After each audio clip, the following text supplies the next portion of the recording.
कलियुग में बहुत ही बड़े बड़े शक्तिशाली राक्षस हमें नजर नहीं आने वाले, क्योंकि कलियुग के राक्षस तो हम ही हैं। आज हम लोग ग्रहों के माध्यम से कलियुग को थोड़ा समझने का प्रयास करेंगे।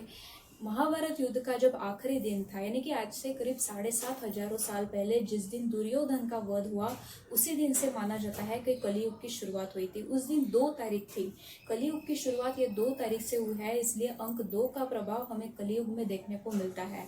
अंक 2 को चंद्र ग्रह दर्शाता है, जो कि मन का कारक ग्रह है। चंद्रमा मनसो जातः, हमारा मन बड़ा ही संवेदनशील होता है। तो आजकल हम देखते हैं कि लोग बड़े ही संवेदनशील होते चले जा रहे हैं। बेटे का कॉल नहीं आता, बहू बात नहीं करती, लोग परेशान। छोटी छोटी बातों से लोग यहाँ पे परेशान हैं।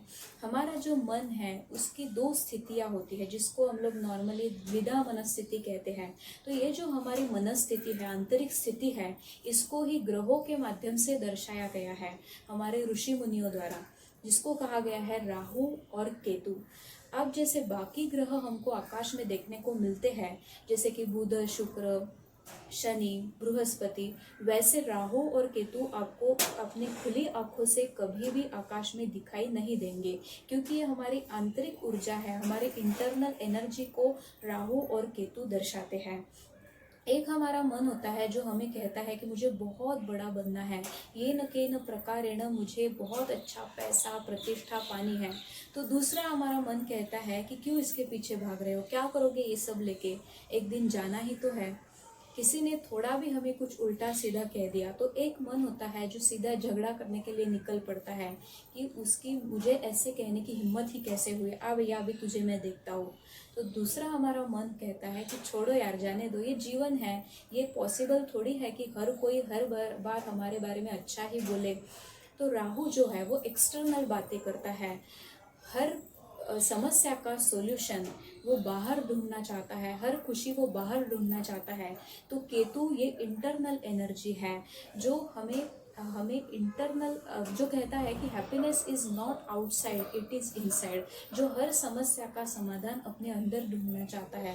तो जो आसक्त प्रवृत्ति को दर्शाता है वो राहु है, और जो विरक्ति को दर्शाता है, मोक्ष की, स्पिरिचुअलिटी की बातें करता है, वो यानी कि केतु है।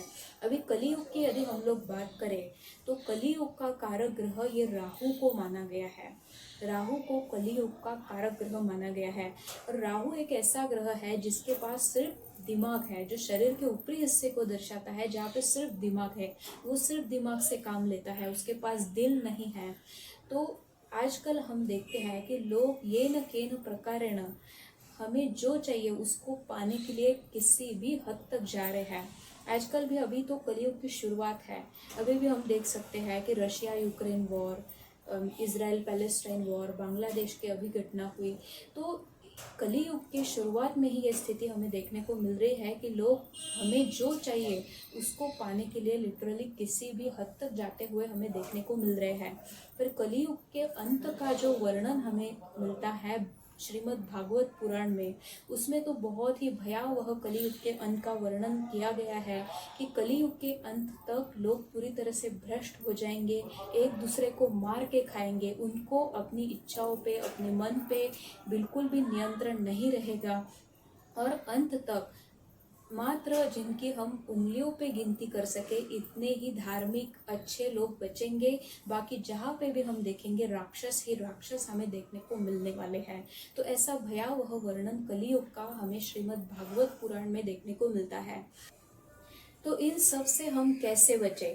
तो जाहिर सी बात है कि कलियुग को राहु दर्शा रहा है, तो यदि हमें उससे दूर जाना होगा तो राहु के ठीक अपोजिट केतु आता है, तो हमें केतु की तरफ जाना होगा। केतु ये हमेशा केतु कहता है कि happiness is not outside, it is inside. तो हमें हमारे अंदर ही हर उस समस्या का समाधान देखने को मिलता है। केतु की तरफ जाने के बहुत से माध्यम हैं, ध्यान, योग, मेडिटेशन, स्पिरिचुअलिटी, अंक शास्त्र, ज्योतिष शास्त्र। तो ऐसे ही अंक शास्त्र, ज्योतिष शास्त्र के माध्यम से या फिर बाकी किसी भी माध्यम से हम राहु के इस कलियुगी प्रभाव से दूर केतु की तरफ बढ़ते रहे, यही प्रार्थना हम लोग करते हैं। मे ऑल बी ब्लेस्ड। नमस्ते।